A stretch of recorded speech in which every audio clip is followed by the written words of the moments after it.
नमस्कार, मैं हूं विशाल शर्मा और आप देख रहे हैं न्यूज़ डिटेल। न्यूज़ डिटेल में आज हम बात करेंगे सरकार के उस फैसले की जिसमें सरकार ने अब स्कूलों को पुनः खोलने का निर्णय लिया है और ये कहा गया है कि अब 50% स्टाफ के साथ जो स्कूल हैं वो पुनः काम करेंगे और वहाँ पर जो छात्र हैं वो अपने माता पिता की कंसेंट लेकर स्कूल में आ सकते हैं। केवल 10वीं और 12वीं के जो छात्र हैं वो स्कूल में आ सकते हैं और इस पूरी खबर का विश्लेषण करने के लिए हमने इंतज़ार किया स्कूल खुलने का और ये देखने की कोशिश की कि क्या ये जो स्टेप लिया गया है, जो कदम बढ़ाया गया है, इसका ज़मीनी स्तर पर क्या प्रभाव सामने आता है। और आज हमने director school education Anuradha Gupta से बात की, जिन्होंने हमें ये बताया कि स्कूल तो खुले हैं लेकिन पहले दिन जो ट्रेंड वहाँ पर दिखे, बच्चे बहुत कम आए और अगर आपको स्पष्ट कहें तो ना के बराबर जो हाजिरी रही वो स्कूलों में रही, क्योंकि अधिकतर जो माता पिता हैं वो शायद कंसेंट फॉर्म साइन कर कर बच्चों को स्कूल नहीं भेजना चाहते हैं। और इस समय क्योंकि जो कोरोना है वो अपने पीक पर है, लगातार जो केसेस हैं वो बढ़ रहे हैं और ऐसे में सरकार ने स्कूल खोलने का जो फैसला लिया है, कहीं ना कहीं अभिभावक उससे पूरी तरह संतुष्ट नहीं हैं। आज हमने अनुराधा गुप्ता जी से बात की, उनसे ये जानने की कोशिश की कि क्या वो खुद सरकार के इस फैसले से सहमत हैं। तो उन्होंने यही बताया कि ये एक एड ऑन स्टेप है जो ऑनलाइन एजुकेशन के साथ साथ बच्चों की जो डाउट्स हैं उन्हें क्लियर करने की कोशिश है। हालांकि ये रेगुलर क्लासेस नहीं है, यानी कि बच्चों को अगर कोई परेशानी है, कोई डाउट उन्हें क्लियर करना है तो वो अपने माता पिता की कंसेंट लेकर स्कूल में आ सकते हैं और ये केवल 10वीं और 12वीं के छात्रों के लिए है। मैंने भी खुद पर्सनली काफ़ी सारे स्कूल्स देखे हैं, बहुत कम बच्चे अभी आए हैं क्योंकि जस्ट स्टार्ट हुआ है। अभी एक ये मैकेनिज़्म डिवाइस किया जाएगा जिसमें जिन बच्चों को जिस सब्जेक्ट टीचर के साथ कोई इशू उनको डिस्कस करना है तो वो बात करके उस तरह से आ सकते हैं और वो पूरा SOP उसमें फॉलो किया जाएगा। तो ऐसा नहीं है कि कोई ज़बरदस्ती है, ऐसा भी नहीं है कि हम ये सारी पेरेंट्स की ही जिम्मेवारी रख रहे हैं कि उन्हीं की जिम्मेवारी है। हमारी जिम्मेवारी है स्कूल में एक अच्छा एनवायरनमेंट और SOP फॉलो करना, वो हमारी ही जिम्मेवारी है और हम उसको फॉलो करेंगे। 9 से लेकर 12 तक के जो बच्चों का स्टडीज़ का टाइम जो रहता है वो थोड़ा क्रूशियल माना जाता है, तो इसलिए उनको एक एडेड प्लेटफॉर्म दिया गया है कि अगर वो चाहें तो कोई चीज़ अगर उनको समझ नहीं आ रही है या कोई डाउट्स हैं या वो टीचर से फ़ेस टू फेस कोई बात करना चाहते हैं, कोई इनको दिक्कत है, तो उसके लिए वो स्कूल में आ सकते हैं। उसमें स्कूल में वो अपने टीचर से बात करके और टाइम फिक्स करके उस तरीके से आ सकते हैं। ऐसा नहीं है कि कोई एक रेगुलर क्लास 8 से 2 तक हमने क्लासेस शुरू कर दी हैं और जो बच्चे नहीं आ पा रहे हैं किसी वजह से तो उनको कोई अफेक्ट होगा, ऐसा नहीं है। बच्चों को सिर्फ कंसल्टेशन के लिए हमने कहा है कि आ जाएं और हमारी तरफ से पूरी कमिटमेंट है कि हम स्कूल्स में बेहतरीन जो कोशिश हो सकती है SOP फॉलो करने की, sanitisation, fumigation, hand washing facility, कुछ मास्क, सैनिटाइज़र, ये सब चीज़ें हमने अवेलेबल करने के लिए हर हेड ऑफ़ द स्कूल को। पहली बात तो ये है कि schools exactly strictly sense of the word हमने रीओपन नहीं किए हैं। It is kind of partial reopening है जिसमें सभी स्कूल्स में जो कंटेनमेंट जोन के बाहर हैं, कंटेनमेंट जोन में कोई स्कूल नहीं खुलेगा, तो कंटेनमेंट जोन के बाहर जितने भी स्कूल्स हैं सभी में 50% स्ट्रेंथ के साथ टीचर्स आएंगे। उसके ऑब्जेक्टिव्स हैं कि 5-6 महीनों से स्कूल बंद थे, बीच बीच में हेड्स ऑफ स्कूल्स भी जाते रहे हैं, देखते रहे हैं, लेकिन टीचर्स के आने की वहाँ पे ज़रूरत है ताकि अपनी स्कूल की मेंटेनेंस भी हो। हालांकि इसमें जब हमने उनसे यह सवाल किया कि ये सब इसलिए करना पड़ा क्योंकि यहाँ पर 4G की सुविधाएं नहीं है, बच्चे ऑनलाइन स्टडीज़ बेहतर तरीके से नहीं कर पा रहे हैं, तो इस पर उन्होंने एक गोलमोल सा हमें जवाब दिया। उन्होंने ये कहा कि उनकी तरफ से, सरकार की तरफ से बहुत सी ऐसी 2G फ्रेंडली ऐप्स जो हैं वो लॉन्च की गई हैं, वो बनाई जा रही हैं जिससे 2G के माध्यम से भी ऑनलाइन स्टडीज़ की जा सकती हैं। हालांकि इस पर गौर करने वाली बात यह थी कि वो खुद जो उनका जो पूरा विभाग है, जो उनके बड़े अधिकारी हैं, वो जब इन छात्रों की बेहतरी के लिए, इन छात्रों की अच्छी शिक्षा के लिए जब वीडियो कॉन्फ्रेंसिंग करते हैं तो वो भी हाई स्पीड और ब्रॉडबैंड पर करते हैं, लेकिन जिनके लिए करते हैं उन्हें 2G फ्रेंडली ऐप पर पढ़ाई करने की सलाह देते हैं। तो जरा सोचिए कि कितना बड़ा विरोधाभास आज हमें खुद देखने को मिला कि जिन बच्चों के लिए मीटिंग्स की जा रही हैं, वीडियो कॉन्फ्रेंसिंग की जा रही है, वो ब्रॉडबैंड पर हो रही हैं, मगर उनकी पढ़ाई जो है वो 2G पर करने की सलाह दी जा रही है। और केवल यही एक सोच है कि किसी प्रकार 2G पर जो है वो ऑनलाइन स्टडीज की जाए और उसके बाद जो डाउट्स हैं उन्हें स्कूल में जाकर वहां पर क्लियर किया जाए। 4G तो आपको मालूम है इस समय उधमपुर में है, जम्मू डिवीज़न में वहाँ तो कोई इशू नहीं है। हमारे पास कुछ स्कूल्स में कनेक्शंस हैं, ब्रॉडबैंड कनेक्शन हैं, वो अगर टीचर्स चाहें तो वो कर सकते हैं यूज़। लेकिन मैंने पहले भी ये बात कई जगह कही और मैं अब भी कहूँगी कि ठीक है 2G का एक इशू था, लेकिन हमने डायरेक्टोरेट ऑफ स्कूल एजुकेशन ने शुरू से ही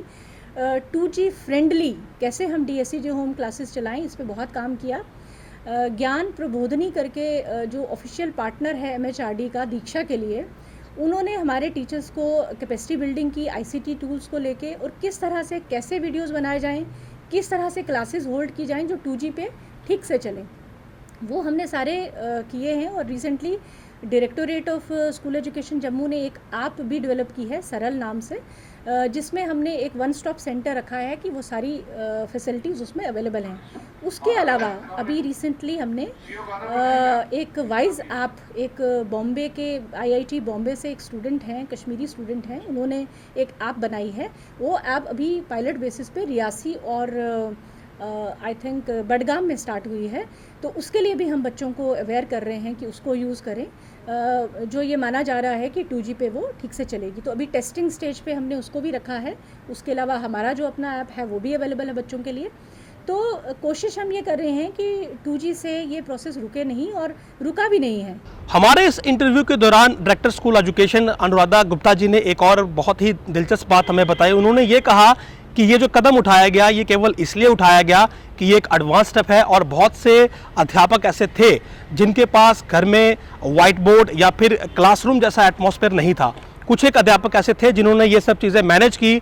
लेकिन बहुत से अध्यापक ऐसे भी रहे जो ये नहीं कर पाए, और शायद उनकी यह बात बिल्कुल जायज़ थी, और इसीलिए स्कूल्स खोले गए, स्कूल्स की साफ़ सफाई की गई, और उन अध्यापकों को वहाँ पर ये तमाम चीज़ें उपलब्ध करवाई गई, और कुछ एक स्कूल्स में इंटरनेट की फैसिलिटी भी दी गई। काफ़ी बेहतरीन उनका ये जवाब था, और हमने इसकी तारीफ भी की। लेकिन सवाल ये उठता है कि यदि सरकार को ये मालूम था कि बहुत से ऐसे अध्यापक हैं जिनके पास ये बुनियादी चीज़ें ही नहीं है, यानी कि व्हाइट बोर्ड नहीं है, क्लासरूम का एटमॉस्फेयर नहीं है, इंटरनेट नहीं है, तो फिर इस फैसले को लेने में इतनी देरी क्यों की गई?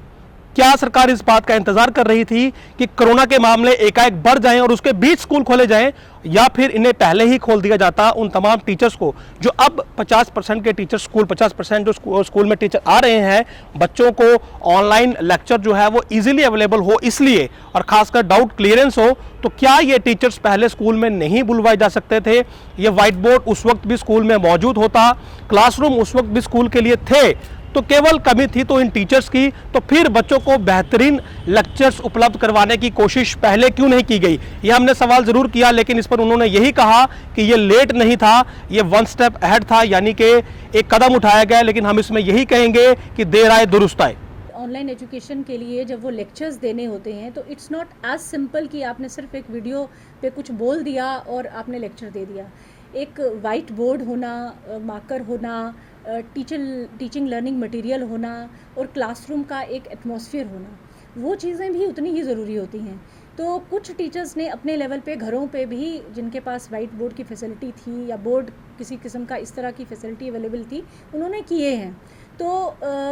4G तो आपको मालूम है इस समय उधमपुर में है, जम्मू डिवीज़न में, वहाँ तो कोई इशू नहीं है। और उसके अलावा सबसे ज़्यादा ज़रूरी ये है कि ऑनलाइन एजुकेशन अभी तक जो चल रही थी वो टीचर्स अपने रिसोर्सेज से अपने मोबाइल पे वीडियो लेक्चर्स बना के दे रहे थे या घर से ही वो कर रहे थे। तो स्कूल में एक जैसे वाइट बोर्ड अवेलेबल है या इंटरनेट फैसिलिटी अवेलेबल है, तो ऑनलाइन एजुकेशन में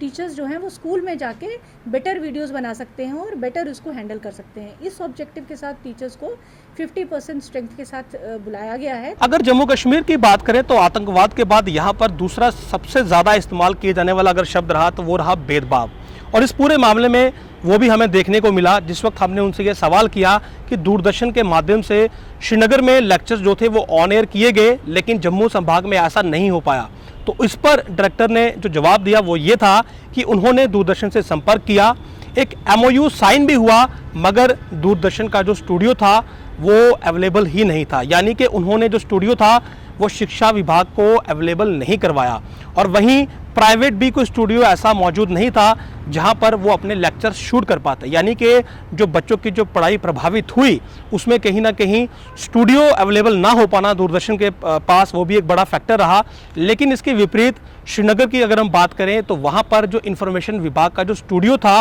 वो शिक्षा विभाग को दे दिया गया, जहाँ पर लेक्चर्स रिकॉर्ड हुए और वो लेक्चर्स डीडी काशीर पर ऑन एयर हुए। लंबे समय से ये मांग चल रही है कि जम्मू का जो दूरदर्शन है उसका स्टूडियो बड़ा किया जाए, उसमें स्पेस बढ़ाई जाए, उसकी कैपेसिटी बढ़ाई जाए, ताकि जब ज़रूरत पड़े तो वो हर किसी के काम आए। और यदि दूरदर्शन का स्टूडियो यहाँ के छात्रों के ही काम नहीं आ सकता तो फिर भला वो स्टूडियो किस काम का है, उसका असल औचित्य ही कोई नहीं रह जाता। और इसीलिए हमने डिस्क्रिमिनेशन की बात की कि कश्मीर संभाग में स्टूडियो जो है वो किसी प्रकार से अवेलेबल करवा दिया गया, वहाँ के लेक्चर्स रिकॉर्ड किए गए, ऑन एयर किए गए, और फिर एडजस्टमेंट की बात यहाँ पर आई कि जम्मू संभाग में भी वही लेक्चर्स ऑन एयर किए गए। डीडी काशीर देखने के लिए कहा गया, डीडी जम्मू का जिक्र एक बार फिर से नहीं आया और डीडी जम्मू की जो ज़रूरत थी उसे कहीं ना कहीं ख़त्म करने की कोशिश जो है वो इस सब खेल के ज़रिए भी की गई। ये दोनों जगह पे MOU साइन करने की बात हुई थी। दूरदर्शन हमने भी यहाँ से लिख के अपना दिया था कि हम भी MOU साइन करना चाहते हैं। इनफैक्ट हमने MOU साइन भी कर लिया, लेकिन जम्मू में दूरदर्शन का स्टूडियो नहीं है और कुछ हमें बनाने में दिक्कत आ रही थी। मतलब दूरदर्शन का स्टूडियो हमारे लिए अवेलेबल नहीं था और हमें पब्लिक सेक्टर में कोई स्टूडियो अवेलेबल नहीं था। कश्मीर में इंफॉर्मेशन डिपार्टमेंट का स्टूडियो यूज़ किया जा रहा है। आपको जानकर बहुत खुशी होगी कि लॉन्ग टर्म के लिए हमने एक स्टूडियो का जो प्रोजेक्ट है वो समग्र शिक्षा के प्लान में रखवाया और हमारे एडवाइज़र साहब और प्रिंसिपल सेक्रेटरी साहब की इंटरवेंशन से वो अप्रूव हुआ है जम्मू डिवीज़न के लिए, which is a great news कि जम्मू का अपना डायरेक्टोरेट का स्टूडियो होगा, वो लॉन्ग टर्म के लिए। लेकिन शॉर्ट टर्म के लिए हमने ऑल इंडिया रेडियो के साथ हमारा MOU है और वो पूरा एक हफ़्ता पहले हम वो शेड्यूल सर्कुलेट करते हैं, उसके हिसाब से क्लासेस चल रही हैं। और दूरदर्शन पे जो डीडी काशिर है, डीडी काशिर पे जो क्लासेस हैं, क्योंकि स्टूडियो वहाँ पे है तो वहाँ के टीचर्स बना के भेजते हैं, तो वो पूरे जम्मू डिवीज़न में भी देखा जाता है। इस पूरे इंटरव्यू के दौरान हमें एक बात समझ आई कि अब जो शिक्षा की जो नीति है वो बिल्कुल बदल चुकी है। आगे ऑनलाइन और ऑफलाइन, यानी कि ऑनलाइन मोड और स्कूल जाकर ही पढ़ाई करनी पड़ेगी। केवल स्कूल पर निर्भर होकर पढ़ाई नहीं हो पाएगी। हालांकि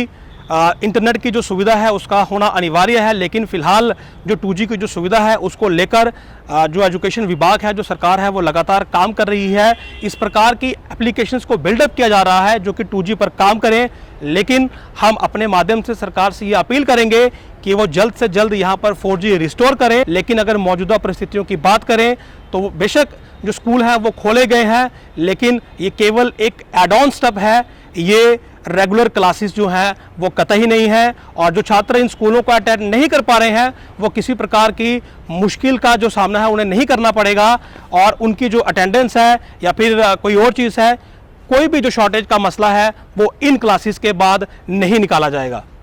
आप देखते रहिए क्वेस्ट न्यूज़। नहीं सर, बच्चे क्योंकि कोविड-19 के चलते जो डायरेक्टर मैम ने ऑर्डर किया था कि पार्शल रीओपनिंग ऑफ स्कूल्स होगी, तो एज सच इसमें बच्चा तो अब आज तक आया नहीं, कोई कल भी नहीं आए थे, आज भी नहीं आए। उनको सिर्फ आना था अपने डाउट्स क्लियर करने के लिए। तो ऑनलाइन क्लासेस जो हैं वो फंक्शनल हैं, वो चल रही हैं। तो हाफ ऑफ द स्टाफ जो है वो हमने एक रोस्टर बनाया है, उसके तहत हाफ स्टाफ है वो स्कूल अटेंड कर रहा है।